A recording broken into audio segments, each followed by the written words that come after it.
Comencemos la clase, por favor, permítanme compartirles pantalla y vamos a revisar, como les estaba indicando, el potencial eléctrico y cómo podemos almacenar este potencial eléctrico a través del uso de ciertos dispositivos denominados condensadores. De las clases pasadas, chicos, estuvimos revisando el concepto de potencial eléctrico y estábamos viendo que necesitábamos tener un concepto de cómo era la energía potencial eléctrica en un sistema cuando teníamos un sistema que tenía más de una carga. Porque la energía, igual que la fuerza electrostática, la tenemos que estudiar en pares de cargas, y si tenemos infinitas cargas, por supuesto que tendríamos infinitas interacciones y esto matemáticamente es casi irresoluble. Entonces, ¿qué tenemos que hacer? Tenemos que hacer un estudio mediante el estudio del potencial eléctrico. Definimos el potencial eléctrico, ¿ya?, como la cantidad de energía potencial que está sintiendo una carga eléctrica a cierta distancia. Esta carga eléctrica es una carga que nosotros colocamos como carga de prueba o carga testigo y es la que va a sentir esta interacción. Bien, el potencial eléctrico, al igual que la fuerza eléctrica y al igual que la energía potencial eléctrica, depende de la distancia. Solamente que, a diferencia del caso en el que tenemos una fuerza eléctrica, el potencial tiene un mayor alcance. Un mayor alcance me refiero a que usted puede seguir sintiendo potencial a cierta distancia de donde se encuentre su carga cuando ya no está sintiendo algún tipo de fuerza eléctrica. Esto ocurre porque el potencial decrece con la distancia y la fuerza eléctrica decrece con el cuadrado de la distancia, ¿ya? El potencial eléctrico, entonces, podemos medirlo a distancias más lejanas del punto donde nos interesa colocar nuestra carga. Revisamos las ecuaciones mediante las cuales podemos calcularlas y fíjense que nuevamente aparece nuestra constante K y aparece la constante E. Estas constantes siempre están presentes en todos los aspectos de la electrostática porque la electrostática depende del medio en el que estemos trabajando, ¿sí? En la electrostática, como tenemos cargas eléctricas que son puntuales, estas cargas se pueden ver afectadas por otras cargas libres que se encuentren dentro del espacio. Entonces, la constante de permitividad o la constante K o la constante epsilon, vista desde cualquier manera, lo que hace es una corrección eléctrica en el medio en el que está presente la carga eléctrica. Por eso siempre tenemos que tener estas correcciones. Esta lo que nos va a hacer es una disminución de los efectos electrostáticos que tiene el medio. Bien, definimos entonces el potencial con estas ecuaciones desde el enfoque de la energía potencial, desde el enfoque de la interacción entre las cargas, desde el enfoque cuando se tiene una sola carga y cuando está o no en el vacío. Es la misma ecuación, solamente que vista desde diferentes aspectos. Y llegamos a la conclusión de que la energía potencial eléctrica va a ser igual al potencial eléctrico multiplicado por nuestra carga de prueba. ¿Ya?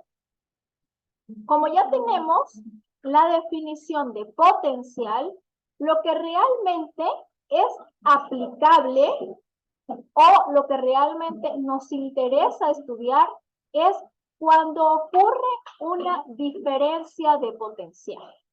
Cuando ocurre una diferencia de potencial, por ejemplo, entre dos puntos, se realiza un trabajo.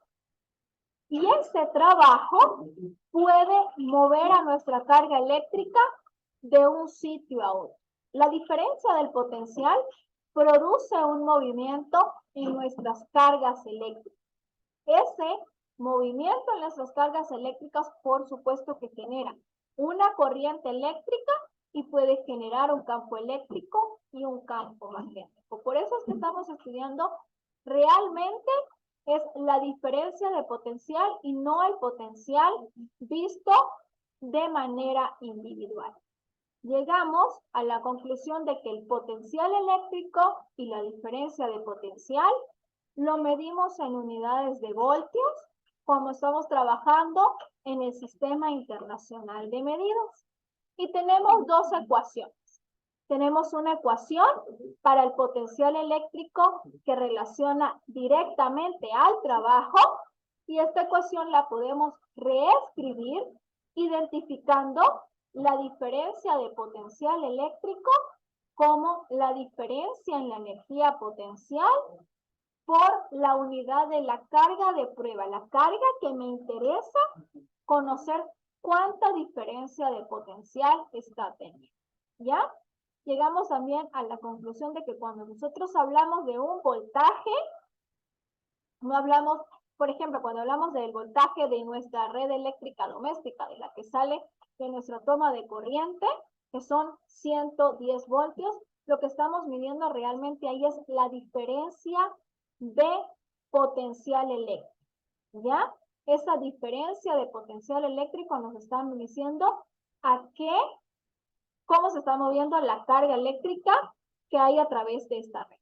Y cuando hablamos de potencial eléctrico así como tal, nos referimos, por ejemplo, al voltaje que requiere ciertos motores para funcionar. ¿Cómo requieren estos motores para funcionar? Ellos simplemente requieren que usted les suministre un potencial. ¿Bien? Estas diferencias de potenciales hasta los 110 voltios, que es la red eléctrica doméstica, pueden generar daño a nivel biológico, pero puede ser de pronto un daño controlado. Ya a partir de los 110 voltios se comienzan a ver grandes problemas a nivel biológico en la interacción de electricidad con materia viva, ¿ya? Y cuando se llega, por ejemplo, a otra cantidad de diferencial eléctrico de los 220 voltios, por ejemplo, ya es una alta tensión que puede generar paros cardíacos, que puede generar congelamiento de músculos, entre otros aspectos. Las diferencias de potenciales no solamente son una herramienta que usamos los humanos para alimentar instrumentos que requieran electricidad. La diferencia de potencial eléctrico también se desarrolló de manera biológica por algunas especies animales como mecanismo de defensa. Tal es el caso, por ejemplo, de las anguilas eléctricas o del caso de ciertos peces que se encuentran a altas profundidades que producen diferencias de potencial. En el caso de las anguilas eléctricas, la diferencia de potencial es un mecanismo ya de defensa que produce la parálisis de la presa. Y para el caso de los animalitos que tenemos a niveles de altas profundidades, estas diferencias de potencial se desarrollaron biológicamente para producir energía lumínica.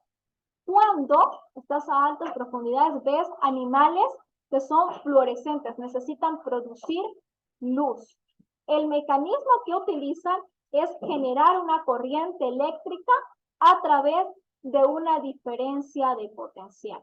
¿Cómo adquieren esta diferencia de potencial estos animales submarinos? Bueno, ya hay que revisar un poco la biología de ellos, pero esta diferencia de potencial es lo que está generando estos dos mecanismos de supervivencia animal. ¿Ya?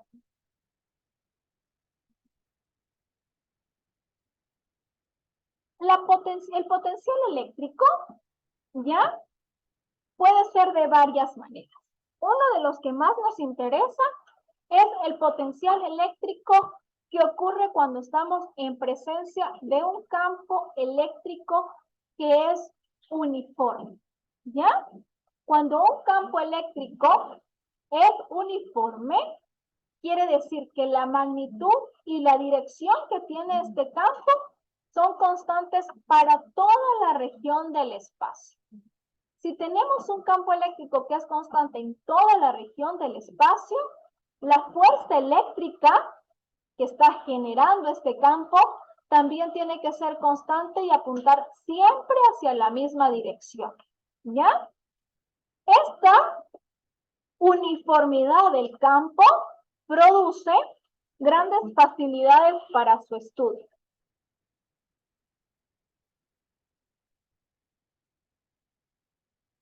Grandes facilidades para su estudio debido a que no tenemos irregularidades o cambios, por ejemplo, en la dirección que nos provoquen variaciones angulares o que nos produzcan variaciones en la intensidad. Las ecuaciones para el trabajo y la diferencia de potencial cuando estamos en presencia de un campo eléctrico uniforme se reescribe, ¿ya? Inicialmente teníamos estas ecuaciones y estas que están acá, y estas las reescribimos. Y las reescribimos haciendo uso del concepto de trabajo mecánico. El trabajo mecánico lo definimos nosotros como el desplazamiento que tiene cierto objeto cuando se le aplica una fuerza. Si el campo eléctrico es constante, ocurre lo mismo que ocurre en el trabajo mecánico. El desplazamiento que tengan las partículas eléctricas, en este caso, será proporcional a la fuerza eléctrica que esté generando el sistema de cargas. ¿Bien? Como la fuerza eléctrica podemos escribirla en términos de la carga y de la energía potencial eléctrica, podemos reescribir la diferencia de potencial como la energía que tenemos multiplicado por la variación del espacio, ¿sí? Esta es una de las expresiones. Y esa energía la podemos identificar entonces con el campo eléctrico. Solamente si el campo eléctrico se comporta de una manera uniforme.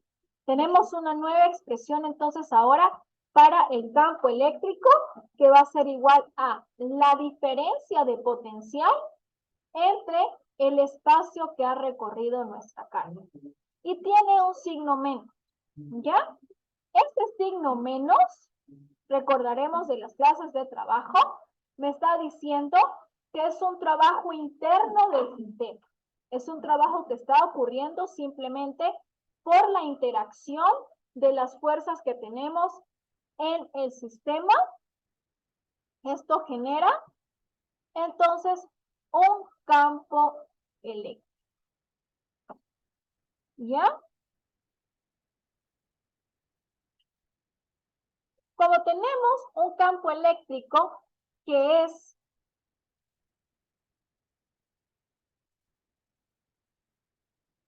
uniforme, tenemos que la intensidad que surge en ese campo eléctrico para todas las regiones del espacio es siempre la misma, ¿ya? Cuando tenemos un campo eléctrico uniforme, generamos superficies que son equipotenciales. Equipotenciales significa que vamos a tener siempre la misma diferencia de potencial para cada región del espacio. Esto quiere decir que no se requiere una fuerza para que se desplace una carga de prueba a lo largo de toda esta región. Si tenemos un campo eléctrico que no es uniforme, para que una carga se pueda mover, tenemos que aplicar una fuerza eléctrica adicional. En el caso de que los campos eléctricos uniformes y las superficies equipotenciales, cualquier carga se puede mover a lo largo de esta región sin la aplicación de una fuerza externa. Esto quiere decir que no se requiere ningún tipo de energía adicional, y porque no se requiere ningún tipo de energía adicional, no se requiere realizar un trabajo. Fíjense que hasta el momento tenemos que para que exista un movimiento tenemos que realizar un trabajo. En este caso, por estar en presencia de una superficie equipotencial, no es necesaria la aplicación ni de una fuerza ni de un trabajo para que una carga se pueda mover a lo largo de una superficie equipotencial, es decir, de una región del espacio que está equipada con cierta diferencia de potencial. ¿Cómo observamos esto? Cuando nosotros tenemos la red eléctrica doméstica, por ejemplo, en la que tenemos cierta diferencia de potencial, esta diferencia de potencial es más o menos constante. Por supuesto que tiene ciertas variaciones, pero es más o menos constante. Bien, esto que sea constante es lo suficientemente aplicable de tal manera que cuando usted conecta cierto aparato eléctrico, no necesite generar una fuerza adicional para que la corriente eléctrica, es decir, las partículas se puedan mover, hacer contacto con el metal del enchufe de su artefacto eléctrico y este pueda ser alimentado, ¿sí? Es porque estamos en presencia de un campo eléctrico que es constante y por supuesto toda la región del cable a lo cual se va a mover la corriente eléctrica está en presencia de una superficie equipotencial. Si estuviéramos en presencia de un campo eléctrico que no es constante, nuestros artefactos eléctricos necesitarían la aplicación adicional de una fuerza eléctrica para que pudieran funcionar. ¿Bien? ¿Cómo podemos almacenar carga eléctrica dentro de ciertas regiones? Existen materiales que tienen cierta capacidad para almacenar carga, ¿ya? Los materiales que tienen cierta capacidad para almacenar carga se denominan capacitores. Y esta capacidad se denomina capacitancia eléctrica, ¿ya? En la capacitancia eléctrica nos mide esta propiedad de los cuerpos y la unidad de medidas es en farados. Esto haciendo honor a Faraday, que fue el científico que descubrió estas relaciones y descubrió cómo algunos elementos pueden almacenar carga. Los capacitores están diseñados para el almacenamiento de carga eléctrica, ¿ya? Y se usan ampliamente en circuitos eléctricos. ¿Qué tanta capacitancia puede tener un objeto? Depende intrínsecamente de cómo es la estructura atómica que tenga el material del cual esté hecho. Incluso se utilizan capacitores que están hechos de más de un material. Esto debido a que hay materiales que, si bien son más resistentes térmicamente, son menos, que presentan menos capacitancia. Debido a que presentan menos capacitancia, lo que se hace generalmente es un recubrimiento con materiales que sean resistentes térmicamente y el material capacitor siempre se coloca en el centro, ¿ya? La ecuación que me rige qué tanta capacitancia puede tener un material viene dado por esta ecuación, ¿sí? La capacitancia se define como la cantidad de carga eléctrica que va a ser capaz de soportar durante cierta diferencia de potencial. La diferencia de potencial se está midiendo en unidades de voltios y la carga eléctrica seguimos midiéndola en unidades de Coulomb. Un faradio entonces corresponde a la cantidad de carga por unidad de diferencia de potencial. Es cuánta carga almacenamos para cierta cantidad de voltaje. ¿Bien? Y esto, como les digo, es ampliamente usado en los circuitos eléctricos. Los condensadores están diseñados de tal manera que la geometría del condensador, ¿cómo es la geometría? Y adicionalmente, ¿de qué están hechos? Puedan aumentar o disminuir la capacidad de almacenamiento de energía que tenga algún elemento. Por ejemplo, uno de los condensadores más usados es aquellos que se denominan condensadores de placas paralelas. Los condensadores de placas paralelas son simplemente dispositivos rectangulares que tienen dos placas una frente a otra.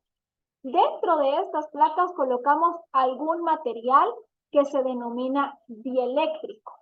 La propiedad dieléctrica, ¿sí? Es la propiedad de almacenar carga. Se dice así, capacidad dieléctrica.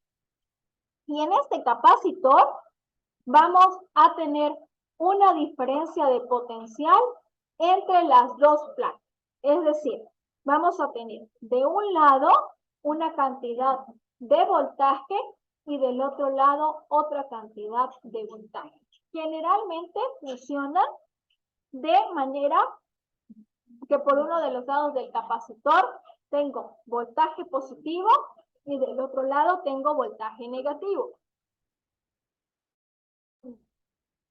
Lo hacemos de esta manera, o se diseñan de esta manera, porque la corriente eléctrica tiene una dirección preferencial para la cual fluir. Si nosotros queremos que la corriente vaya de un punto A a un punto B, tenemos que disponer el condensador de tal manera que vaya de un voltaje negativo a un voltaje positivo, y si queremos cambiar el sentido de la corriente, pues al revés. Entonces, el condensador me puede generar también identificar el sentido hacia el que quiero yo que fluya la corriente eléctrica. ¿Y por qué necesito definir el sentido por el cual va a fluir la corriente eléctrica? Porque eso me va a generar la definición de hacia dónde va a ir la alimentación eléctrica en un circuito, ¿ya? Y me va a permitir en algunos casos intensificar y en otros casos disminuir la cantidad de corriente. En los capacitores, ¿bien? Tenemos si ya habíamos visto cómo podíamos calcular la capacitancia midiendo la cantidad de carga sobre la diferencia de potencial, en un condensador real no solamente tenemos que tomar en cuenta esto, sino que tenemos que tomar en cuenta adicionalmente de qué está construido nuestro capacitor. Cada capacitor, cada elemento dieléctrico tiene cierta capacidad de almacenar carga. Y si tiene cierta capacidad de almacenar carga, va a tener cierta cantidad de interacción con el medio en que lo rodea. Entonces, siempre tenemos que nuevamente tomar la corrección de cómo va a ser la contribución del medio en el que nos encontramos. Si estamos en el vacío o si estamos inmersos en un medio material. Debemos reescribirla entonces como la capacitancia va a ser igual a la permitividad que tenemos en el vacío y tenemos ahora la contribución de la forma y el tamaño que tenga nuestro capacitor. Por supuesto, si tenemos un capacitor mucho más grande, tenemos mayor cantidad de material dieléctrico y podemos almacenar más carga. Si reducimos las dimensiones de nuestro condensador, vamos a tener un condensador que puede almacenar menos carga. El área nos indica qué tan grande tiene que ser el capacitor para que nuestro circuito sea lo suficientemente estable. Y podemos jugar con estas dos propiedades. Si necesitamos un condensador bastante pequeño y almacenar muchísima carga, lo que podemos colocar es distintos tipos de material dieléctrico, ¿ya? Para que la carga se almacene de manera óptima. O por si el contrario, tenemos que tener un condensador de ciertas dimensiones, porque nuestro circuito eléctrico así lo requiere, pero no debemos almacenar tanta carga lo que tenemos que hacer es sustituir el material dieléctrico por uno que tenga una menor capacitancia. Bien, es como el caso de los transformadores eléctricos, en el que si queremos aumentar o disminuir la corriente eléctrica, lo que tenemos es que adaptar el sistema a más o menos cantidad de alambre conductor o de espiras para que podamos tener una multiplicación o una disminución del voltaje. Muy bien. En un compensador de placas paralelas, la capacitancia se define entonces como la distancia entre las placas que divide a la multiplicación de la constante de permitividad en el vacío multiplicado por el área. ¿El área de quién? De cada una de las placas que componen los condensadores. ¿Sí? Si tenemos un condensador con otra forma geométrica, por supuesto que la ecuación es parecida. Tendríamos que tomar cuál es el área del condensador que estamos usando y la distancia que separa a las partes del condensador. La distancia que separa las partes del condensador es fundamental porque nos indica qué cantidad de material dieléctrico puede ser almacenado en ese condensador. ¿Perfecto? ¿Cómo se carga un condensador? Ya dijimos que el condensador almacena cierta cantidad de carga. Pero ¿cómo puede hacer usted para introducir esa cantidad de carga en un condensador? Existe un procedimiento que se llama proceso de carga y descarga. Para un proceso de carga de un condensador, usted necesita conectar ese condensador a una fuente de tensión eléctrica. Una fuente de tensión eléctrica es, por supuesto, algún alimentador eléctrico, como puede ser la corriente eléctrica doméstica, o puede ser un cargador. Cuando genera esa tensión eléctrica, cuando lo conecta, usted está generando un campo eléctrico. Ese campo eléctrico queda almacenado entre las placas conductoras del condensador y de esta manera almacena la carga. ¿Sí? La velocidad con la que usted va a poder cargar o descargar un condensador depende de las propiedades de la capacitancia que tenga en el circuito. Cuando hablamos de un circuito eléctrico, hablamos de un acomodo de dispositivos eléctricos que colocamos de cierta manera para que la corriente eléctrica pueda o no pueda fluir. A veces necesitamos que los condensadores estén cargados para que la corriente no pase. Y por el contrario, a veces necesitamos que el condensador esté descargado y pueda almacenar cierta cantidad de corriente. ¿Ya? Cuando usted quiere aumentar la capacidad total de almacenación de carga dentro de un circuito, lo mejor es disponer todos los capacitores que usted necesite en un arreglo que se denomina arreglo en paralelo. Cuando usted tiene un circuito que está en arreglo en paralelo, tiene nodos que separan la forma en la que va a traspasar la corriente eléctrica. Usted conecta a través de cables los capacitores de tal manera que exista unión entre cables. Esta unión entre cables genera que la corriente eléctrica tenga dos caminos por los cuales seguir. Va a tener un camino principal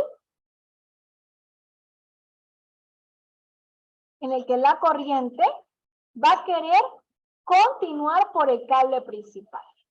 Y cierta cantidad de corriente se va a desviar hacia su segundo capacitor. En cada sitio en el que usted tenga unión de cables va a pasar lo mismo. Hay cierta contribución de la corriente eléctrica que se va a ir a su condensador y otra contribución de la corriente que va a seguir por el camino principal del circuito. ¿Ya? Cuando esto ocurre, tenemos que la capacidad total de almacenación de energía, de almacenamiento de energía que va a tener su circuito es mayor, ¿ya? Solamente la almacenación de carga. El almacenamiento de carga es mayor cuando tenemos unos condensadores que se estén conectando en paralelo, ¿sí? Esto me genera un circuito eléctrico que es más estable y es más fiable. ¿Por qué es más fiable? Porque la corriente eléctrica se está distribuyendo alrededor de muchos sectores y de esta manera, con esta redistribución, por ejemplo, cada cable va a soportar menos cantidad de corriente eléctrica y al generar menos cantidad de corriente eléctrica lo vemos reflejado, por supuesto, a que existe menos riesgo de que haya algún tipo de cortocircuito. Por el otro lado, si usted lo que necesita es tener una red de condensadores para soportar más voltaje, tenemos que acomodar los condensadores de esta forma que se denomina en serie. Cuando usted tiene condensadores en serie, tiene un condensador al lado del otro. Y por estos condensadores circula solamente un cable. Como está circulando solamente un cable, la corriente eléctrica siempre va a ir de un condensador al otro. Como va de un condensador al otro, la cantidad de carga eléctrica que hay en cada cable es mayor, ¿sí? Y la capacitancia general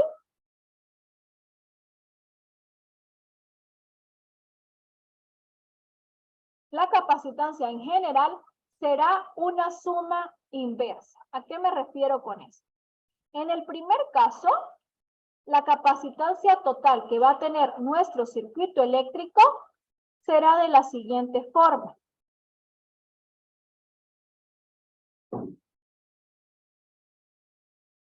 Para el caso de que tenemos condensadores en paralelo, tenemos que la capacitancia total de nuestro sistema será igual a la capacitancia, a la suma de la capacitancia de cada uno de nuestros circuitos. Y cuando tenemos un sistema en serie, un condensador al ladito del otro, aumentamos la capacidad de resistir voltaje y la capacitancia se calcula mediante la ecuación que tenemos acá. Siempre va a ser el inverso de la capacitancia. 1 sobre la capacitancia del condensador 1 más 1 sobre la capacitancia del condensador 2 más 1 sobre la capacitancia del condensador 3. Los condensadores resultan dispositivos realmente muy versátiles, muy económicos y muy eficientes para el aumento o la disminución de la cantidad de voltaje y corriente eléctrica que queremos nosotros tener por nuestro circuito. Bien, estos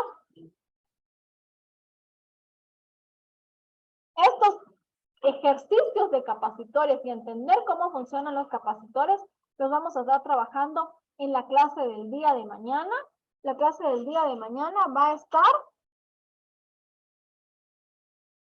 destinada a la resolución de ejercicios de condensadores y vamos a comenzar a trabajar con la estructura y realización de los circuitos eléctricos.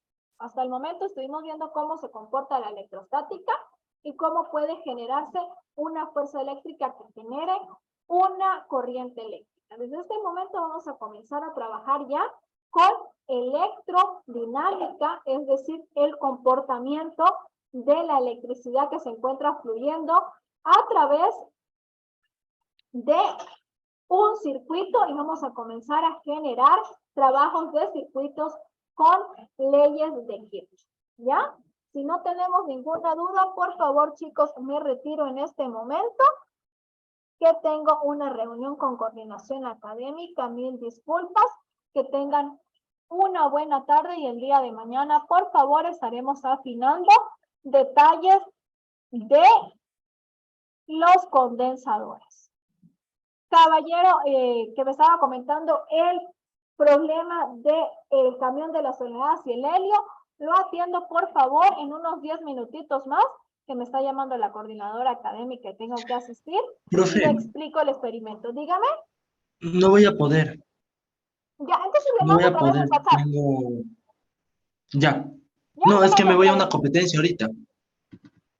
Ya no importa, le mando a través del WhatsApp y ahí usted revisa y habla con su papá. Que tengan una buena tarde. Ya, profe, muchas gracias. Por favor, les recuerdo, los proyectos interdisciplinarios tienen como fecha máxima de entrega el día viernes, tienen que entregar los productos finales, ¿bien? Y los estudiantes que tienen proyectos adicionales en física también tienen que entregarlos el día viernes como fecha máxima. ¿Perfecto? Que estén muy bien, muchas gracias por asistir y nos vemos próximamente para la resolución de los ejercicios de capacitores el día de mañana.